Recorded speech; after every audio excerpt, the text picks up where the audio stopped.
ఆడుకోతామనుకున్న టైంలో జమీనా గ్రీజులో నిలబడి 120కి పైగా రన్స్ కొట్టి ఇండియాను ఫైనల్కి చేర్చింది భయ్యా.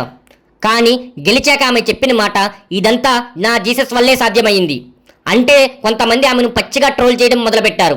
ఒరేయ్, ఆమె చేసిన తప్పేంట్రా బాబు? ఆమె చిన్నప్పటి నుండి జీసస్ని నమ్ముతుంది. మనం రాముణ్ణి, కృష్ణుణ్ణి, దేవతలను నమ్మినట్టు ఆమె తన దేవుడిని నమ్మింది. అంతేగా, అది ఆమె వ్యక్తిగత నమ్మకం. ఎవరైనా వేరే మతాన్ని నమ్మితే వాళ్ళ అమ్మని అక్కని తిట్టాలా చెప్పండి? ఇది మన సంస్కృతికి తగినదా? మన మానవత్వానికి తగినదా? సరే, చైనా, జపాన్ టెక్నాలజీలో ముందుకు వెళ్తున్నారు. కానీ మనం మాత్రం ఇంకా నా దేవుడు గొప్ప, నా మతం గొప్ప అనే రొచ్చులోనే ఉన్నాం. ఏ దేవుడైనా ప్రేమను నేర్పుతాడు, ద్వేషాన్ని కాదు. ఏ మతమైన గౌరవం నేర్పుతుంది, అనుమానం కాదు. జమీనా చేసింది 100% సరైనదే. ఆమె తన నమ్మకాన్ని చెప్పింది అంతే. ఎక్కడ ఎవరిని తిట్టలేదు, ఎవరిని ఏం అనలేదు కూడా. ఆమెను ట్రోల్ చేయడం మతపరమైన ద్వేషానికి ఉదాహరణం.